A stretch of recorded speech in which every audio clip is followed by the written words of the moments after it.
जिंदाबाद जिंदाबाद जिंदाबाद जिंदाबाद। भाई हो गया, ठीक है, धन्यवाद आप सभी का।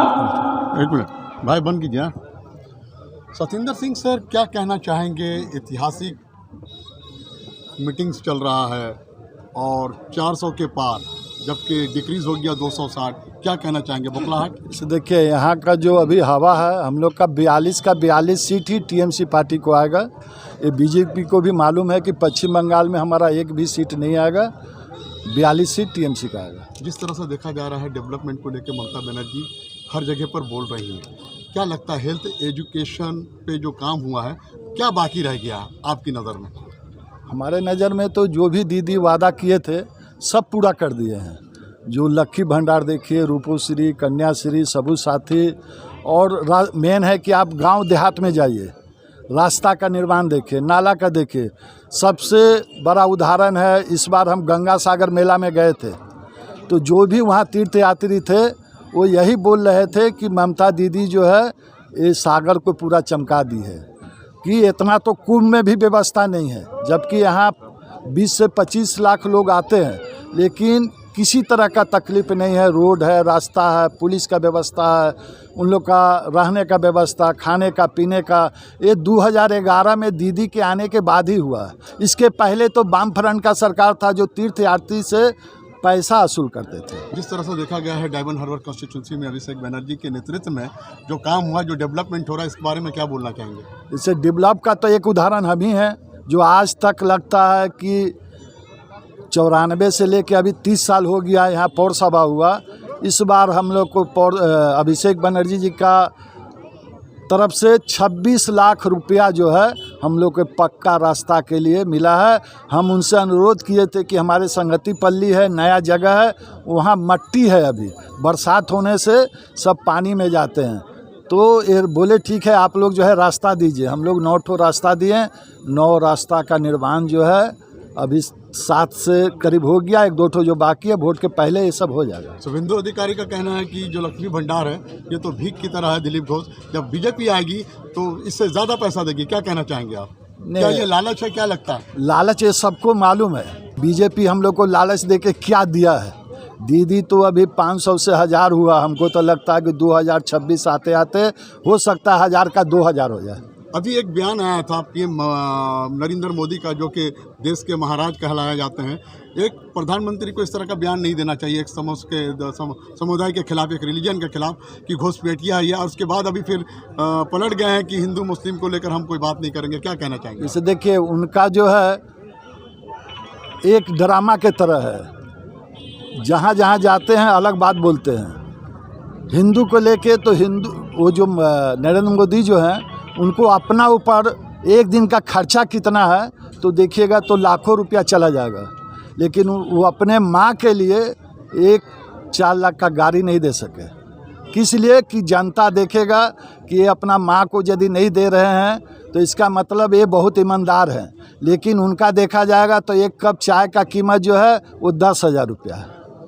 अरविंद केजरीवाल जेल से छूटने के बाद ही इंडिया अलायंस के साथ मीटिंग करते हैं, बॉम्बे में भी किया, दिल्ली में भी किया, और उन्होंने कहा कि अगर आप बीजेपी को वोट देते हैं तो इसके बाद हो सकता है ममता बनर्जी को भी जेल हो और भी दूसरे अपोजिशन को ये लोग जेल में भर देंगे। तो आप लोग उनको नहीं देकर इंडिया अलायंस को जिताएं ताकि देश का और डेवलपमेंट हो। क्या कहना चाहेंगे आप? नहीं, उनका कहना तो ठीक ही है कि जो एक ही पार्टी जो है, अमित शाह और नरेंद्र मोदी, और बीजेपी में भी और किसी का कोई स्थान नहीं है। एक माला आप देखे होंगे कि जब पहना रहे थे तो उसमें अमित शाह थे, राजनाथ सिंह को साइड कर दिया गया।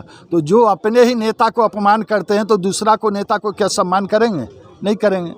तो पब्लिक भी यहाँ देख रहा है कि 10 साल में हम लोग को कुछ नहीं मिला, लेकिन दीदी जो वादा किए थे वो पूरा किया। अमित शाह कह रहे 35 सीट। सतिंदर सिंह जी क्या कहना चाहेंगे सीएम ममता बनर्जी के काम को देखते हुए? वो 35 उनका तो 2021 में, उस समय हम लोग के जो हिंदी भाषा जो भी थे उनका झुकाव जो है बीजेपी के तरफ हो गया था कि नहीं इस बार 2021 में यहाँ बीजेपी का सरकार बनेगा, लेकिन 200 पार था तो 200 पार हुआ।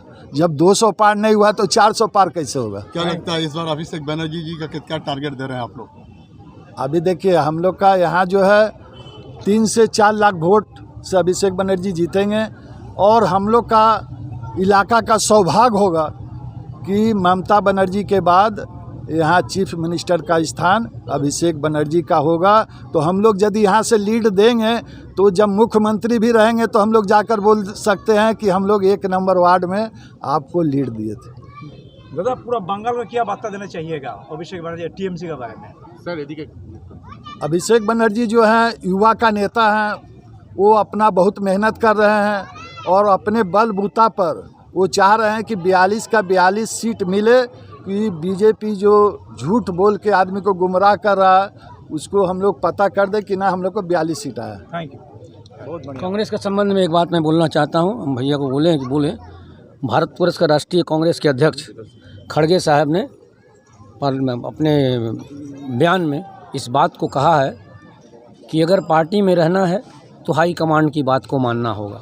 खड़गे साहब ने कहा है कि इंडिया जोट के अंदर में ममता बनर्जी सबसे बड़ी सशक्त पार्टी है और हमारे इंडिया जोट में ममता के समान दूसरा कोई नहीं है। और अधीर चौधरी के बारे में उन्होंने कहा है कि अगर आपको कांग्रेस करनी है तो हाई कमांड की बात को मानिए और नहीं तो कांग्रेस को छोड़ के चले जाइए। इसलिए कहा है कि हम लोगों ने जवानी के अंदर में कांग्रेस करते हुए इस बात को दोहराते थे कि पश्चिम बंगाल के अंदर में हम कांग्रेसियों को 55,000 कर्मियों का खून कर दिया है सीपीएम पार्टी, और उस पार्टी के खून से होते हुए शान से जिस पार्टी को ममता बनर्जी ने शेष कर दिया, अधीर चौधरी उसको लाना चाहते हैं। इसके खिलाफ हम लोग हैं और कांग्रेस कर्मियों से हम लोग यही अनुरोध करेंगे कि अगर एक दिन के लिए भी आप कांग्रेस किए हैं तो सीपीएम को वोट नहीं दीजिए, ममता के नेतृत्व में इंडिया जोट को आप लोग अपना वोट दीजिए। एक आखिरी सवाल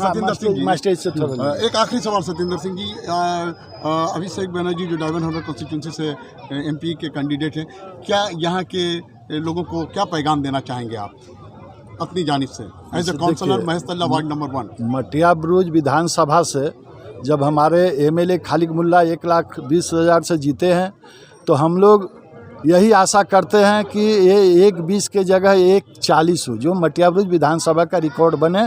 और हम लोग जो अपना वोट जितना लीड यहाँ दिए हैं, सब भाई से यही अनुरोध करेंगे कि आप उसी तरह का वोट दीजिए जिस तरह से काउंसलर वोट में दिए थे, तो हम लोग जो है 4,500 वोट से लीड देंगे। सर क्या कहना चाहेंगे?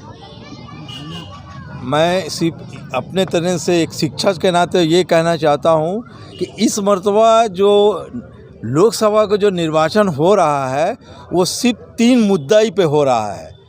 ये पहला मुद्दा है बेरोजगारी, दूसरा है स्वास्थ्य और तीसरा है आपका महंगाई।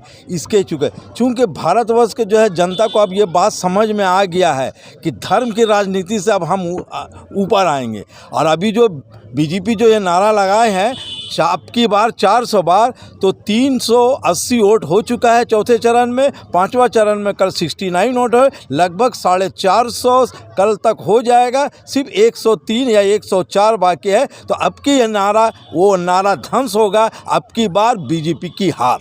ये है। तो नाजरीन, आप देख रहे हैं द लोकल जर्नलिस्ट की गिरंजी रिपोर्ट महेशतल्ला वार्ड नंबर 1 से, और हमारे बीच काउंसलर मौजूद हैं जनाब सतिंदर सिंह जी, जिन्होंने कहा कि वार्ड के लोगों से और डायमंड हार्बर कॉन्स्टिट्यूंसी के लोगों से भी अपील की है कि उन्नयन को देखते हुए अभिषेक बनर्जी को वोट दें। पल पल की अपडेट्स के लिए आप द लोकल जर्नलिस्ट के साथ मैं शमसुद्दीन, कोलकाता से। शुक्रिया, थैंक यू।